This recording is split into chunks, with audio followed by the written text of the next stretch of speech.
Hello, my friends. I didn't mean to, but I got into a debate today with my friend Joel Pollack about Jeffrey Epstein, the sex trafficker, child abuser who died in his prison cell a few years ago. Was it murder or was it suicide? We'll talk a bit about that, amongst other things. It's a show you don't want to miss. But first, let me invite you to subscribe to what we call Rebel News Plus. It's the video version of this podcast. Just go to rebelnewsplus.com, click subscribe. It's $8 a month, which might not sound like a lot of money to you, but it sure adds up for us. So please consider subscribing. That's at rebelnewsplus.com.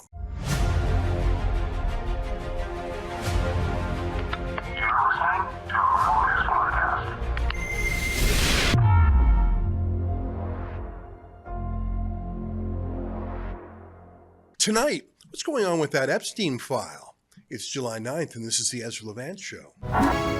Jeffrey Epstein, the convicted sex offender and pedophile, is not the most important political in America, at least as far as I can tell from up here in Canada. I think protecting the borders is, deporting millions of illegals is, reigniting the economy is, creating jobs is, opening up foreign markets to American goods, reshoring American industries, deterring foreign enemies from going to war, stopping men from invading women's spaces in America like bathrooms and change rooms and sports teams. Those are all real things, very real issues that have a real effect on everyday lives of every American. Trump is ticking a lot of those boxes these days. He's getting a lot of things done. I just saw this that rang a bell with me. Stephen Miller, Trump's deputy chief of staff with a real focus on immigration, he tweeted a video showing just how empty Los Angeles' normally traffic-jammed highways are, and he wonders if that's a result of mass deportations, including self-deportations. There's an estimated 800,000 illegals in LA. Imagine what that would do to traffic if they were gone. I don't know, but at a certain point, I think that would be something you could detect. I mean, imagine for a moment if we in Canada deported the 4.9 million Canadians who no longer, they're not Canadians, foreigners, who no longer have the legal right to be here. In a few months, 4.9 million visas will expire. Like this case, where someone on a student visa, a foreigner here on a student visa, was actually working for Bell Canada, and he sexually assaulted a woman in her own home. Why was he let into Canada in the first place? No criminal check. Since he's obviously not in school, why hasn't he been sent home since he's here on a student visa? How did Bell come to hire him if he's here on a student visa, not a working visa? Did Bell do what they usually do, which is make Canadian employees train the foreign replacements before firing the Canadian employees and hiring the foreign replacements for less? The banks do that all the time. It's so gross. So all these things I've just been talking about are real and important things that really affect ordinary people. But what about Jeffrey Epstein? Does that affect us? He was a sex criminal who was investigated as early as 20 years ago for sexually abusing young girls, some as young as 14 years old. So he was a child rapist. He was convicted in 2008 for child prostitution and another crime, but he got a plea deal to serve 13 months, and much of that was on work release. He got off so easily. But he obviously didn't stop. He was arrested in 2019 on more sex trafficking charges, and then he died in prison a few weeks later. Authorities claim he killed himself, but videotape of his prison cell for the moment in question has gone missing. Isn't that curious? And the two guards who were curiously not there at the same time, the whole thing looked like such a cover-up, especially when you know that Epstein consorted with so many rich and powerful people. He wasn't doing these rapes on his own. He was procuring these girls for others. He had a private jet that was dubbed the Lolita Express. You know Lolita, that story by Nabokov, the very young girl. That was his private jet that he flew to his private island in the Caribbean, where he allegedly, and he and his guests, engaged in raping those young girls. And Epstein filmed his guests doing so for blackmail material on them, it is alleged. It was such a large operation and went on for so long and had so many rich and powerful people. It's thought that he must have had the cooperation of a government entity, the CIA, the Mossad, MI5, whatever, to have that kind of compromat, that's the Soviet word, the Russian word for compromising material on so many rich and powerful people. Epstein died or was killed before he could spill the beans. His colleague, his trafficker, Ghislaine Maxwell, whose father was a spy, by the way, was convicted and sentenced to prison where she now is. And then there were reports like this, a journalist thinking she was speaking during an ad break, saying high-ups at her network forbade any discussion of Epstein. I've had the story for 3 years. I've had this interview with Virginia Roberts. We would not put it on the air. First of all, I was told, who's Jeffrey Epstein? No one knows who that is. This is a stupid story. Then the palace found out that we had her whole allegations about Prince Andrew and threatened us a million different ways. We were so afraid we wouldn't be able to interview Kate and Will that also quashed the story. And then Alan Dershowitz was also implicated in it because of the planes. She told me everything. She had pictures. She had everything. She was in hiding for 12 years. We convinced her to come out. We convinced her to talk to us. It was unbelievable what we had. Clinton, we had everything. I tried for 3 years to get it on, to no avail, and now it's all coming out, and it's like these new revelations, and I freaking had all of it. I'm so pissed right now. Like, every day I get more and more pissed because I'm just like, oh my God, what we had was unreal. Other women backing it up. Hey, yep. Brad Edwards, the attorney, 3 years ago, saying there will come a day when we will realize Jeffrey Epstein was the most prolific pedophile this country has ever known. I had it all 3 years ago. And there were always rumors and insiders talking about sex, not just unusual sex or extreme sex, but illegal sex, rape of children. It was almost too much to believe. It felt like something pre-biblical, pre-civilizational. Epstein even had a strange pagan temple on his Caribbean island. It all felt like something out of the Tom Cruise movie Eyes Wide Shut. And it became a political issue. Of course, so many politicians named in his black book. Donald Trump said it was something he would reveal if he became president. The Epstein files, along with the JFK files and so many other state secrets. And his attorney general said so too, even just recently. The DOJ may be releasing the list of Jeffrey Epstein's clients. Will that really happen? It's sitting on my desk right now to review.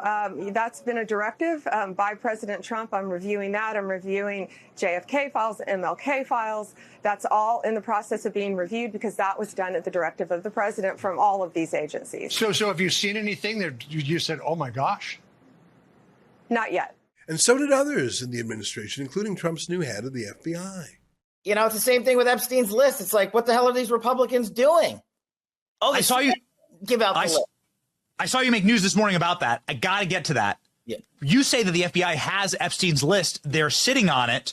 That doesn't seem like something you should do. You're protecting the world's foremost predator. That seems like an evil thing to do, regardless of who may be embarrassed in the release of that list. Why is the FBI protecting the greatest pederast, the largest scale pederast in human history?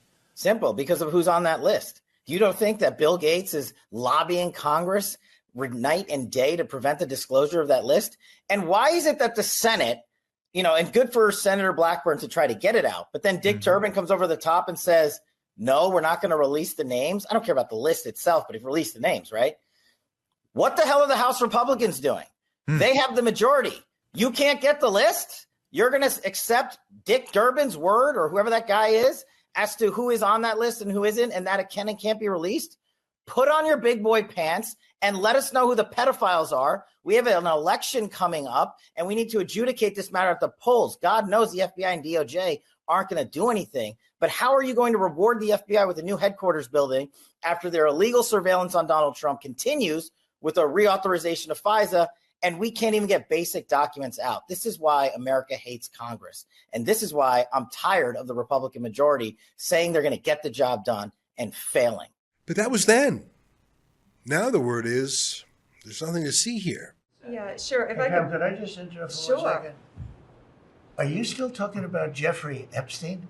This guy's been talked about for years. You're asking, we have Texas, we have this, we have all of the things. And are people still talking about this guy, this creep? That is unbelievable.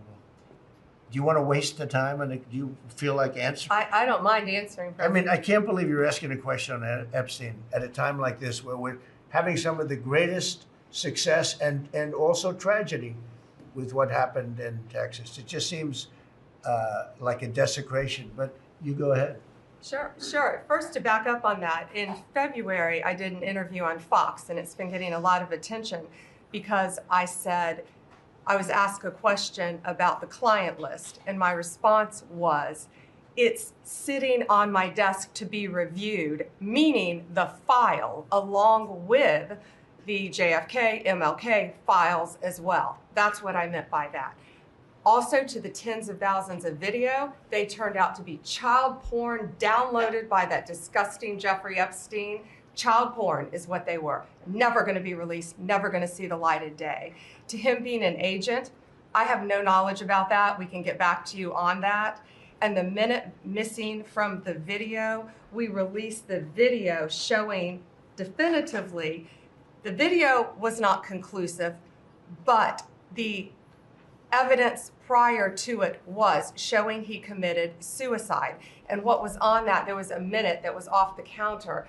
And what we learned from Bureau of Prisons was every night, they redo that video. It's old, from like 1999. So every night the video is reset, and every night should have the same minute missing. So we're looking for that video to release that as well, showing that a minute is missing every night. And that's it on Epstein. What's going on? Will we ever know? If we don't know now, how will we ever know in the future? Don't we have a right to know? By the way, Mark Carney, our new prime minister, his wife's family is listed in Epstein's black book. Epstein's client, Prince Andrew, who settled a massive lawsuit with a young girl who raped her, he's friends with Mark Carney. Isn't that weird? Prince Andrew actually threw a party for Mark Carney. That's weird. That's odd. Seems odd to me. We don't have an explanation for it. It's a subject that came up in the course of my conversation with my friend Joel Pollack. Earlier today, I was talking to him about all things American. I just wanted to go across the waterfront and get updates on all sorts of files. And I just mentioned the Epstein news in passing, and actually turned into quite a debate. Let me show you my whole interview with Joel, which turned pretty quickly into an Epstein debate. Here, take a look.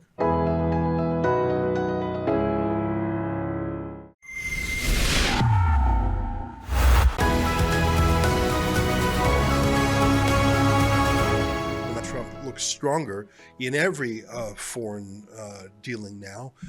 You can imagine what they were thinking in Moscow and Beijing at the fact that the B-2 bombers entered Iran undetected completely, and that they were able to do such a pinpoint, devastating attack. I think that America's position is so much stronger. A great month or so for Trump, but some recent bumps in the road, including his once best friend, Elon Musk, now starting another party. He says he will, at least, called the America Party, and other things. Was a bit of a bumpy week, and here to join us now to talk about it is our friend Joel Pollack, senior editor-at-large at Breitbart.com. Joel, great to see you again. I don't want to spend too much time talking about the Iran attack or the big, beautiful bill, other than I think they were great accomplishments. And, you know, in news, it's what's new. And I think what's new are some of the things I just mentioned. What do you make about Elon Musk's America Party? Is it a real thing? Will it hurt Republicans more than Democrats? Is it just Elon Musk hitting back at Trump publicly to make a point? What's going on there?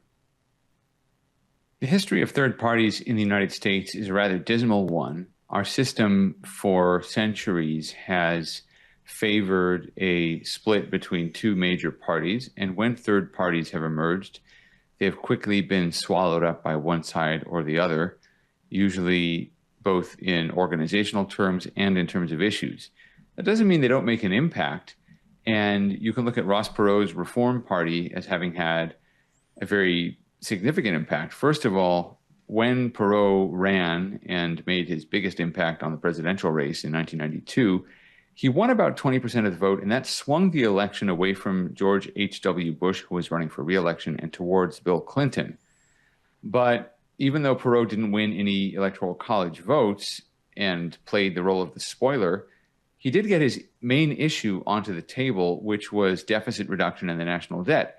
And Bill Clinton incorporated Perot's ideas, and so did the Republicans, who were later elected to run Congress in 1994. And Clinton and the Republicans, in a bipartisan way, managed to balance the budget so that there were surpluses in the federal budget for the first time in recent memory. And unfortunately, in the last time until now, that was 25, 26, 27 years ago. But many of us still remember it. There was a question about what to do with the surplus. That was a big question in the 2000 election. And that really was a legacy of Ross Perot's Reform Party. Another legacy of the Reform Party was Donald Trump himself. Donald Trump tried a third-party run or contemplated a third-party run in the late 90s, early 2000s. And so in a way, you can say the Trump presidency is also a legacy of that third party, even though Perot and his party both faded and really didn't achieve very much, didn't elect anybody outside of Jesse Ventura, the governor of Minnesota. So that's how third parties go in the United States. You can look back to the late 19th century when there were also third parties advocating for things like silver remaining part of the standard for currency. In other words, not just having gold at that time as the standard for the dollar, but also silver. And some of their ideas eventually made their way into populist platforms of the other two parties, but they did not stick around, these third parties. The first third party, by the way, in the history of the United States, this is a little bit of trivia that you learn in high school history, was a party called the Anti-Mason Party. It was a party opposed to Freemasonry, and didn't really do very much, but it did happen to win a small percentage of the votes. I think it was around in the 1830s or so. So Elon Musk's party will probably hope to do what Perot's party did, that is to highlight issues that Musk cares about. Musk cares very deeply about the deficit and the debt. He's made that very clear. I don't think it's going to elect anybody, but he could swing the election one way or another. It's not going to affect Donald Trump, who's not running for re-election ever again, but it could affect future presidential contests. And maybe that's as it should be, because the only way to address the issues Musk cares about is to address entitlements. Trump made it clear he was not willing to do that. He wasn't going to touch Social Security. He wasn't going to touch Medicaid or Medicare, really Medicare. But there are some Medicaid reforms in the big, beautiful bill. But essentially, the old age healthcare and income support programs that people have relied on for many decades are untouched, and Trump said he wouldn't touch them. But they are driving the deficit problems in the United States, because there is so much spending on those entitlement programs alone that even if you take drastic cuts in domestic spending, as Elon Musk suggested, it doesn't even come close to touching the problem. So the only way to really do this, as Paul Ryan suggested several years ago, is to tackle entitlement reform. But there's not been any kind of political appetite for that. And so you almost need a different kind of leadership to do it. You'd need a third party to force the issue. And I think Musk could have a chance of doing that in the long run, but I don't think he'll be elected, or well, certainly he can't be president, but I don't think they'll be electing presidents, but they will hope to have an impact on the agenda. Yeah. I'm not even sure if he can run for president. He was born in South Africa. I don't know if becoming Didn't stop Obama. I'm joking. I mean, I love Elon Musk for so many reasons. I love his dedication to freedom of speech. I love his industriousness. My guess is what happened there is Trump has learned the hard way that when you come to Washington, there's 100 senators, 435 congressmen, 50 governors, and everyone has a say. And log rolling, as it's called, is you got to make deals. Even within your own party that you don't like. It's part of the system of checks and balances. Compare that consensus building art of the possible with what it's like to lead a startup in Silicon Valley, where you just do things the faster the better, break things the harder the better. And, you know, as long as your financiers like you, you're golden. It's a very different decision-making style. And well, let me put it another way. Yeah. Let me put it another way. In Silicon Valley, you can fire people very easily. And it's nothing personal, but Musk just fired one of his closest allies in Tesla. That doesn't happen in Washington, D.C. There are consequences for not just firing federal employees, but if you, for example, force a cabinet member to resign, or if you break publicly with some political ally, you're hurting people. And so those people have the same voice you do, actually, at the end of the day, and they can counter. That doesn't happen in Silicon Valley. In Silicon Valley, in California in particular, and this is one of the great things about California, even though it's run so badly, in California, people accept that they're going to lose sometimes. They're going to fail. They're going to be fired. But they don't mind because they're going to be hired somewhere else. They're going to start a new business. It's a very entrepreneurial culture. And so Musk can get rid of employees, but those employees are going to find almost instant work in many cases because their skills are so valuable and their experience is so valuable. And they have so many ideas that if they don't get hired by somebody, they're just going to start their own business. And that has happened. I mean, it's happened to Musk. Musk applied to work for Netscape in the early days of web browsers, and he didn't get the job. So he started his own company with some friends, and the rest is history. So Musk wants to do that to the federal government. He wants to say, look, I want to fire these people and replace them with these people. And it just doesn't work that way because there are constituencies that are being hurt. It's partly log rolling, but also when you're talking about getting rid of important entitlement programs or just regular government programs or pieces of the federal bureaucracy, you're talking about thousands of jobs. You're talking about perhaps millions of dependents. And these people have a voice, they have a vote. And it's just not so easy to do things that way. It's as if every employee were a shareholder as well. You know, it doesn't work like Silicon Valley, and it can't. But what you do need ultimately is an agreement where the two parties agree to jump off the cliff together and say, we're going to absorb the political impact of the decision to save these programs from themselves by reforming them and to save the fiscal integrity of the federal government, and we're going to accept cuts. For Democrats, that probably means raising the retirement age and maybe even accepting some benefit cuts or changes to the program where it's not a defined benefit program, but rather some kind of individual contribution program. Democrats have resisted those ideas for a long time, but that's probably going to have to be what they accept. And maybe Republicans have to accept some kind of tax increases to pay for some of the shortfalls. And they're going to jump off that cliff together. And they're saying, look, we're going to take a political hit from our own voters for accepting these things, but there's no other way except this way. And Musk is probably not going to be the person who does that. He doesn't have those diplomatic skills.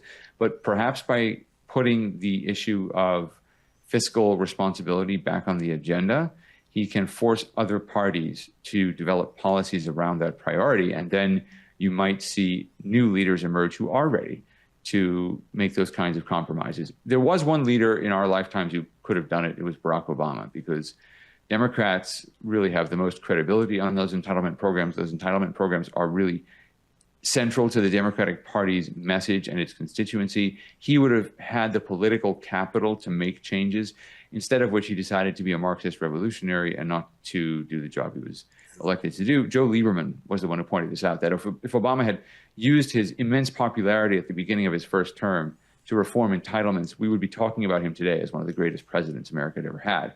Instead of which, he's basically an afterthought. He affected politics by bringing a new brand of woke into politics, but he didn't really leave any positive impact on the country. Yeah.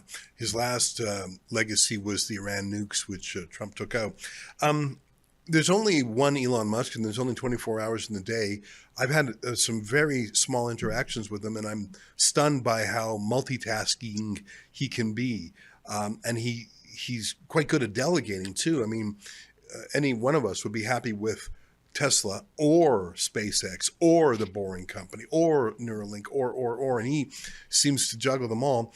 But even when he was so engrossed at the White House, you know, the stock price of Tesla dipped down. When he backed away from politics, Tesla zoomed again, because they know he is such a key part of the MVP. And I wonder if Musk will maintain his interest in politics. He has a huge database. When he was campaigning for Trump, he was giving away $1 million a day for anyone who signed up to his super PAC. He's got to have an amazing list. Will he? I don't know. Part of me thinks his greatest contribution to society may not be a third party. It may be in industry or tech. I don't know. But do you think there's any chance of a personal rapprochement between him and Trump? Trump is easy to anger, but he's quick to forgive as well. He's, in fact, I think he sort of likes making up with a foe, because he feels that the foe sort of owes him something. I've seen it a zillion times, even when he meets with, he met with Carlos Slim, the New York Times boss. He sort of likes it. He loves the rapprochement. Do you think they'll stay enemies, or do you think they'll refriend each other? I think they'll have to be allies because they have common interests and they both believe in the success of the United States. And so that's going to bring them together. Trump does work in an environment where he creates conflict as a creative force. And if you've been around Trump at all, you know that these kinds of conflicts are pretty normal for him, even with people he likes. I mean, look at Prime Minister Netanyahu. Trump wouldn't talk to him for years because he blamed Netanyahu for legitimizing Joe Biden's election. And now they're the best of friends. And Trump was very emotional, I thought, when Netanyahu nominated him for the Nobel Prize. The week before, he had been swearing in public about how Netanyahu is so used to fighting wars, he doesn't know how to do anything else. So that kind of tension comes with a close relationship with Trump. He's just a volatile person. And there's a creative purpose behind that. It's not just temper. It's not abusive. It's just the way he functions in a creative way. It's part of the energy that keeps him going. And I think we are all the better for it. It does make him a little bit more difficult to deal with, but it does make him an effective leader at the same time. I want to ask a little bit about the Jeffrey Epstein story, because I think that was the definition of the deep state. Someone who clearly was involved with some state or states. I think it's pretty obvious it was a honey trap sort of influence operation. And Trump had talked about releasing those files, like releasing the Kennedy assassination files. And it was sort of proof that he was going to take over the deep state. He made promises. His Attorney General, Bondi, made promises. And now they're saying, oh, there's nothing to release. And I think that this is a symbolic thing. People want to know the truth about Epstein, but they also want to know that Trump didn't get sucked into the deep state or wasn't bamboozled by them or rolled by them. And I think, I'm not sure how widespread an issue this is. I don't know if it's going to make anyone not vote for Trump. I think the immigration thing is so huge, and taxes are huge, and jobs are huge, and they're real. And maybe caring about the Epstein file is sort of a hobby or a luxury belief that people just like an intellectual exercise. But what do you make about it? Because Trump seems to be saying there's nothing here. I don't think there's anything there more than what we know. And I've always felt that way. I thought it was pretty easy to understand why Jeffrey Epstein had killed himself, and I do believe that he killed himself. Remember that Jeffrey Epstein had lived the high life. He was a billionaire. He had then been convicted of statutory rape. He managed to work out a plea deal, and he walked free eventually. It was a very lenient sentence he received, and he moved on with his life for the most part. Then the first Trump administration nominated a man named, I believe, Alex Acosta for labor secretary. And Acosta had been involved in the plea deal. I think he had been the U.S. attorney, the prosecutor involved in agreeing to the plea deal. So the Epstein case hit the spotlight again. And with that case came a bunch of other important political personalities who had been involved, not because they'd been implicated in wrongdoing, but, for example, a good friend of mine, Alan Dershowitz, had been Jeffrey Epstein's defense lawyer at one point. So a lot of high-profile personalities were suddenly involved, people with things at stake, and Acosta, I think, was a big one. And Epstein found himself rearrested after thinking he had put this behind him. Not just rearrested, but rearrested for essentially being a pedophile. And then he was being held in this cell. And when the news came out that he had killed himself, it made complete sense to me, because what I was looking at was a man who had suffered this. I mean, it's hard to describe him as a victim, right? He was a terrible criminal in many ways. But in a sense, he had made a deal with the government that he thought was good. He paid good money for those lawyers to make the deal. And then he found himself in prison facing potential prosecution once again for things that he thought he had put behind him. I think he knew he was never going to get out of jail or prison. I think he believed he was going to be held and be in captivity essentially for political reasons. Everybody on the Democratic side and Republican side had a reason to have him in prison, not because he was going to spill secrets necessarily, but because the fact that he had this sweetheart plea deal for these heinous crimes embarrassed everybody involved. And so I think he saw himself just as a target for the rest of his life, and so he killed himself. That was my feeling at the time. But what about the statements from Attorney General Bondi that there were an enormous number of files, and the reason they couldn't be released is because of protecting the identity of the victims of his child rape. And what about, so I'm not saying. No, I think all that is true. I mean, I think to some extent the conservative new media created something more out of this than it was. And there's a danger in that you buy into some of these narratives too. You always have to have a little bit of skepticism. I mean, obviously, I'm open to the idea that there was more there, especially given the high-ranking officials from other countries and so forth who seemed to frequent Epstein's island and so forth. But I also think that you have to look at the simpler explanations. Let me give you another example of that. I'm doing a story right now about how my own governor in California, Gavin Newsom, is spending $100 million on low-income housing in the Pacific Palisades. This is something residents have feared for a long time. Town burned down, and we fear they're going to fill it with housing projects, okay? And that's because California is run by socialist Democrats. So these fears turned out to be well-founded. But then there's an additional step, which is to say, maybe that's the reason it burnt down. Maybe they let it burn down or even set it on fire to allow themselves to build this low-income housing for illegal aliens, for the homeless, and so forth, and to do it on prime real estate near the ocean. Now, that's a level of conspiratorial thinking you have to remain open to, because sometimes things like that do happen, but it's just not the best explanation, and it requires a level of coordination we're just not used to seeing from government officials. I hear you, and yeah. I believe in Occam's razor, which is the philosophical principle. Yeah, I didn't want to go there because I don't. I actually don't.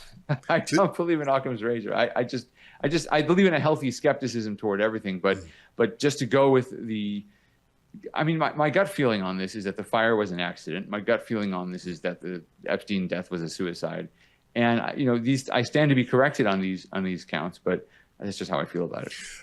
I just can't get out of my head that clip of Melinda Gates describing how this was why she divorced one of the world's richest men, her husband of decades. I'm not sure if you saw it. She said he just wouldn't stop going back to meet him.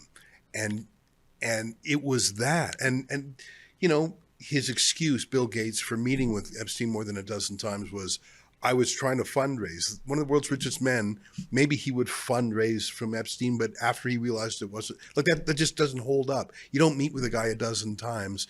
And that's not why Melinda Gates divorced. He said he was ghastly and a horrible. Here's a quick clip of that. It was also widely reported that Bill had a friendship or business or some kind of contact with Jeffrey Epstein, and that you were not, that was very upsetting to you. Did that play a role in the divorce at all in this process?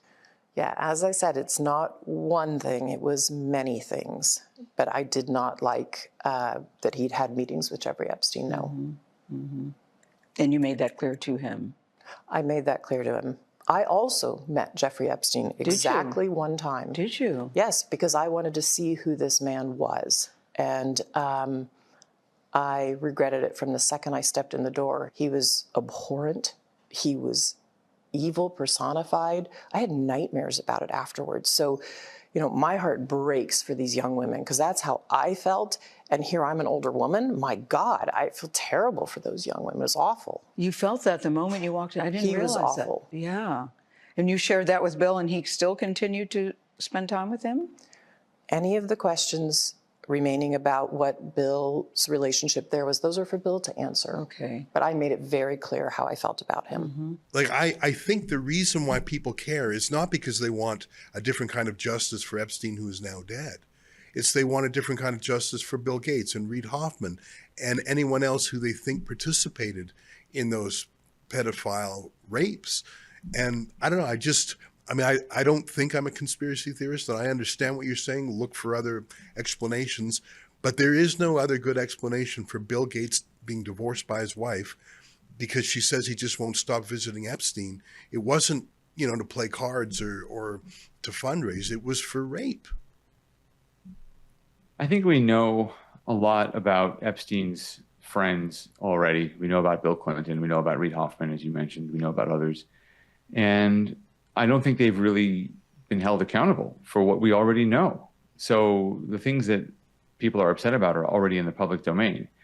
I don't know what extra information people expected to find. Maybe some kind of evidence he was working for a spy agency or something like that. I mean, I think everything looks set up to make that possible. Certainly, he knew some very high-ranking people. I mean, he knew Ehud Barak, the left-wing former Israeli prime minister, who's now been implicated in these visits to Epstein Island and was fundraising with him.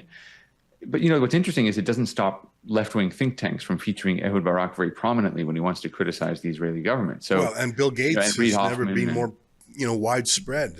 Right. I mean, I think that the job of holding these people accountable really falls to people like you and me. But I just didn't expect more to come out of the Epstein files. And I think that people who hung around with him knew they were playing with fire. That's why his longtime assistant, Maxwell, is serving a lengthy sentence in prison.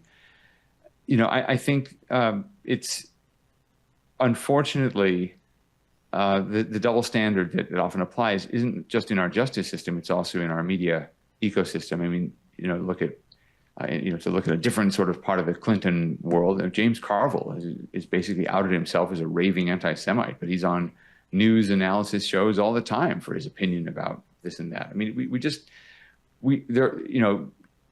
prominent people are not held to the same standard, especially if they're on the left. And I think that's also part of the Epstein story, but I didn't know how much more there was really going to be.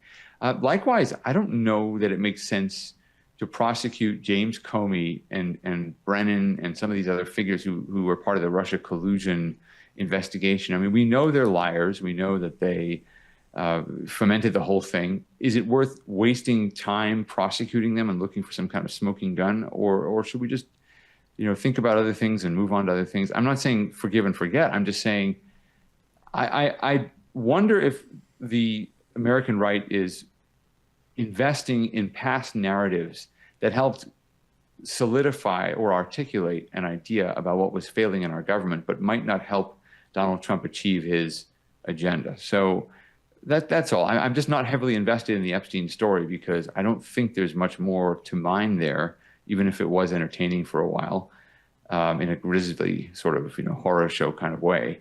To me, what's really interesting is what's happening with immigration policy. We may find out more about what Biden was up to. I do think there are some smoking guns about how Democrats made the decision to throw our borders open and why they did so. I think we are going to find that there are some political motives that are probably in writing somewhere, and they've called the rest of us racist for assuming that Democrats want these people to be voters someday. But I do assume that evidence will emerge. So I think there are things, there are battles worth fighting, and we're so busy in the Trump era, we don't have the resources to fight things I think that are already settled.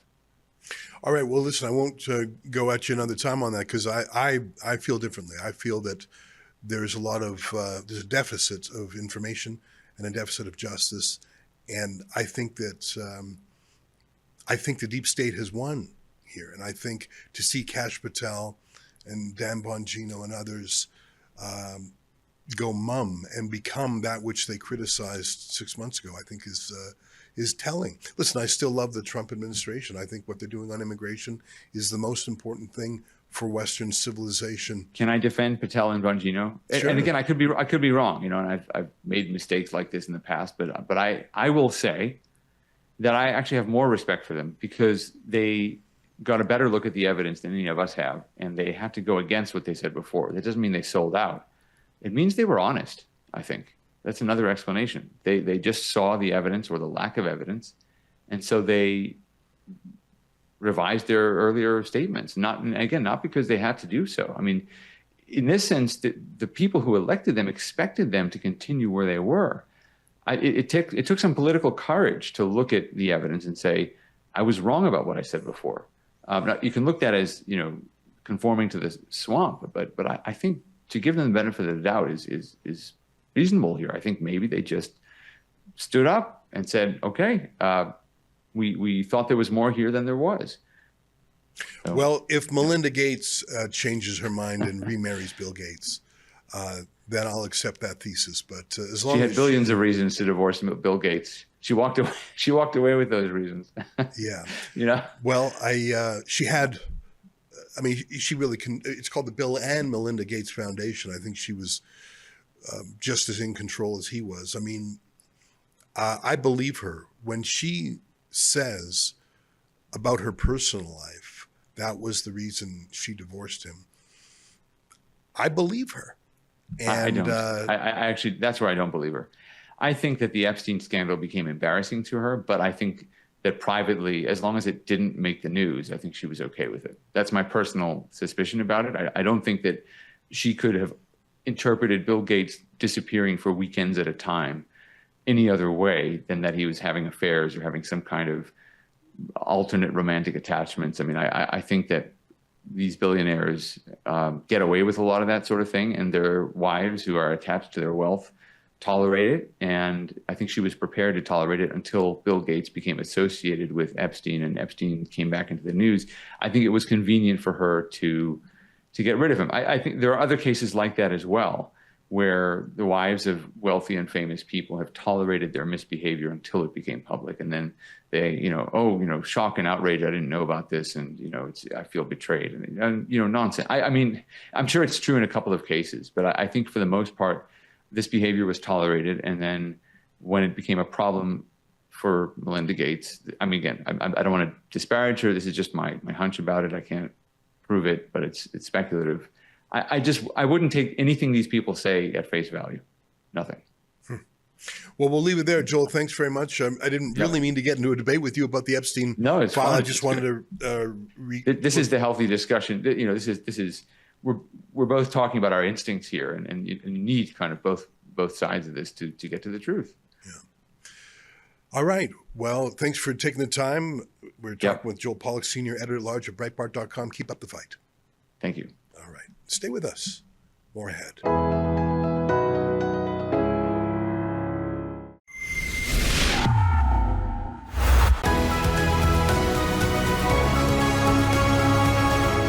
Well, what do you think of that? I don't feel like giving Epstein the benefit of the doubt. I don't think he deserves the benefit of the doubt. And I think the public interest in finding the facts here is enormous.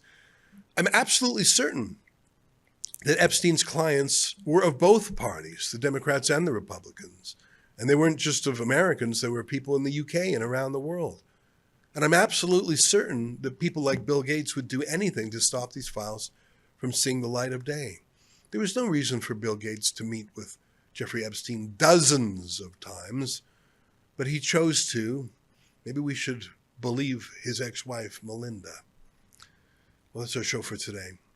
Until tomorrow, on behalf of all of us here at Rebel World Headquarters, to you at home, good night, and keep fighting for freedom.